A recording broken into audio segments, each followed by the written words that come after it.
Welcome to the She Did It Her Way podcast, where it's all about making the ultimate leap from your 9 to 5 and building a business and life you love, all while doing it your way. I'm your host, Amanda Boleyn. Let's get started. Hey, friend. How are you doing? I hope all is well. I am recording this episode while in Charleston, and I have to say, it has been a dream to be able to be here where the sun is mostly always shining and the weather is beautiful out. And I certainly do not take that for granted. And a quick fun story is that my husband and I had always wanted to do a workcation. And since his office isn't going back until at least the new year, we actually started brainstorming places to do our workcation back in August, knowing that we would go somewhere in November. And at that time, I suggested Charleston because I had been here previously and loved it, and he had never been. And so I wanted him to experience Charleston. And at the beginning of September, we started looking at Airbnbs in Charleston. Now, up until that point, I was all about this workcation because it sounded like a good and fun idea. Yet when it came down to actually sitting down and finding the place, entering in our credit card information, saying yes to a rental, that is when the drama really started and took place in my brain. I was all in about doing a workation up until this point, and my brain started to freak out when it came to entering in the credit card information and committing to it.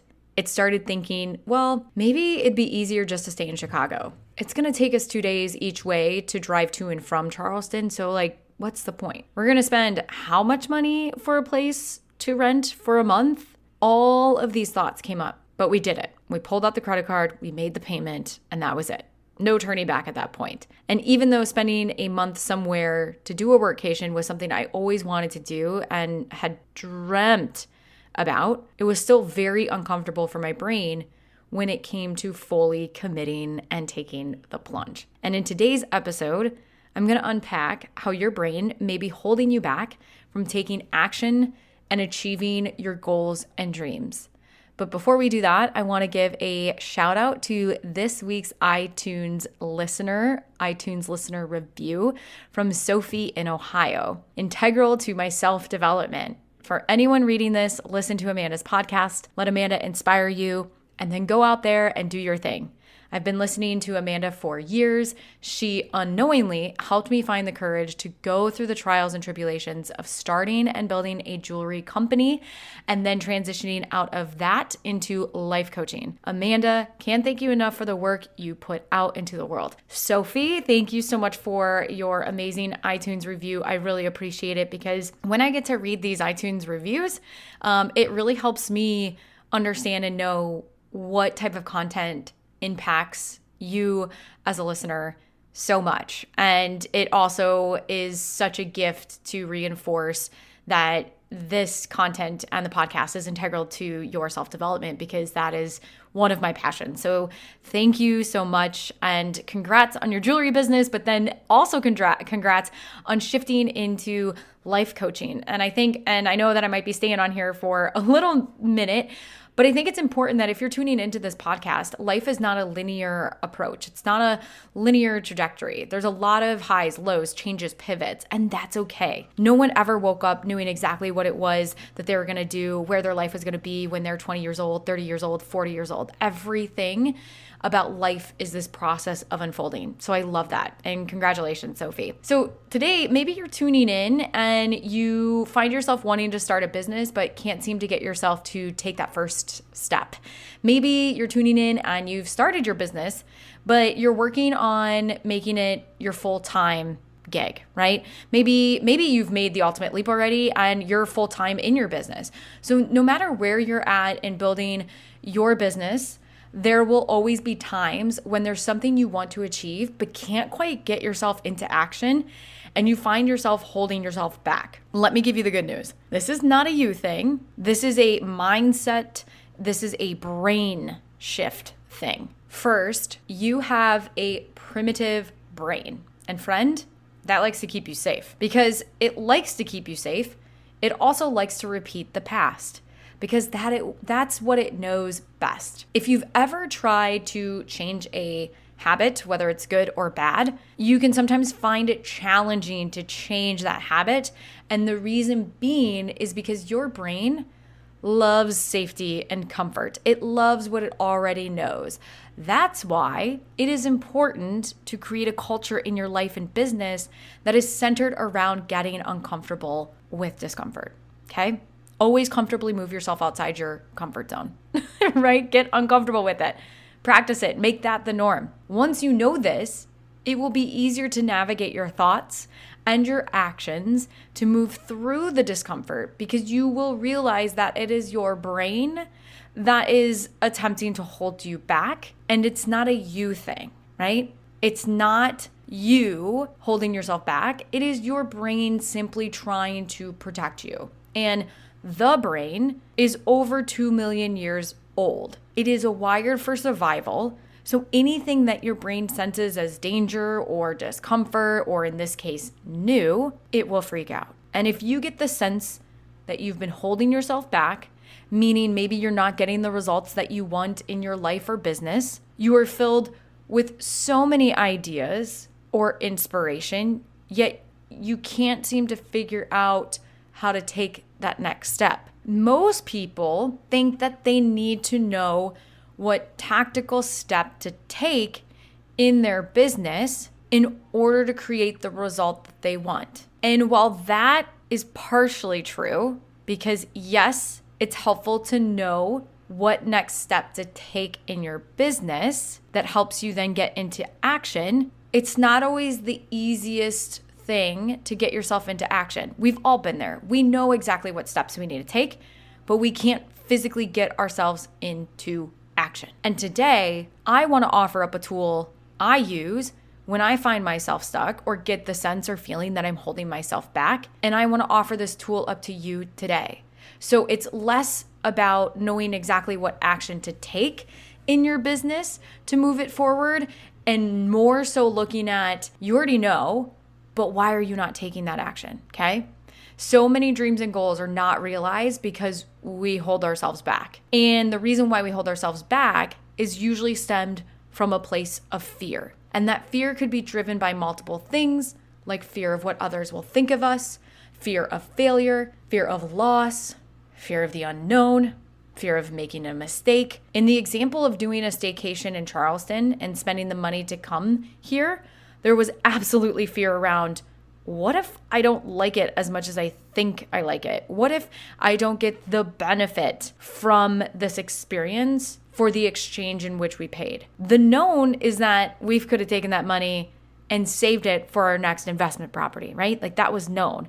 Coming to Charleston was an unknown. And so that's knowing and recognizing my brain was freaking out in the moment helped me overcome it and helped me get into a place where I could think a different thought so that I would take the action to get the results that I wanted. Because ultimately, the goal and the dream was to do a workation, but I had to get myself there. And it was all stemmed around the thoughts that I decided to think in that moment. When you realize you're holding yourself back, I want you to ask yourself first, why am I holding myself back? What am I afraid of? Here, I want you to name what you're afraid of. Resist the urge of saying, I don't know why I'm holding myself back. I've shared in previous episodes that when your brain hears the I don't know, it won't come up with an answer, right? Why aren't you taking action? Well, I don't know. What do you want to do today? Well, I don't know. If your brain hears I don't know, the result will be you don't know. So instead, practice asking yourself, okay, but if I did know, why am I holding myself back? If I did know, even that slight shift, but if I did know, can change everything. Next is unpack your fear and get as specific as possible with what is causing your fear. You want to name it. Naming whether it is your fear or emotions that you're feeling because it causes you anxiety is extremely important in bringing that awareness you need in order to unpack what is happening in your brain so you can think different thoughts so that you can take intentional action to produce the result that you want. There are days where you might find yourself waking up and you have tremendous anxiety. You want to name how it feels. You want to unpack it. You want to get curious with it. Because when something remains nameless and something remains vague, it's really hard to take the next steps in working through it and overcoming it. So that is the first step, is understanding, why are you afraid? What is causing that? And name it.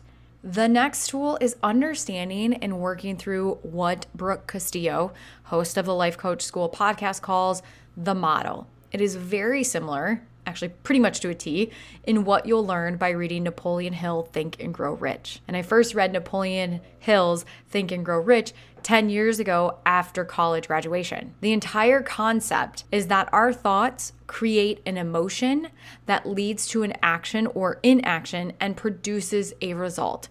So in order for us to get the results that we want in life and in business, we first must understand, what are we thinking? Okay. For example, if you have a business idea, but think, who will actually purchase my services? You'll then trigger an emotion, possibly defeat, which leads to you taking zero action, and therefore your result is the same as it is now.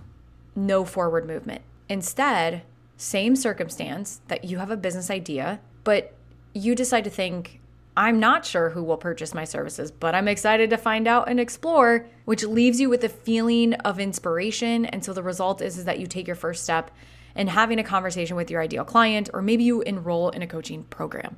Maybe you've thought about applying to a job. That could be your bridge job. And a bridge job is simply a job between your job that you have now and becoming your own boss that helps you find leverage with your time. And for me, I worked at Target right out of college, worked 60 hours a week, every other weekend, and I decided to take a bridge job working at a third-party agency at Wells Fargo in Des Moines, Iowa. Took a 20% pay cut, lost all the benefits, but I got a bridge job. And that bridge job allowed me to become a full-time freelancer, which then created space to create the podcast and create this online business, right? So that's what a bridge job is. And so again, maybe you're thinking about applying to a job that could be your bridge job, and you read the description and the role requirements and think, oh, I'm not that qualified.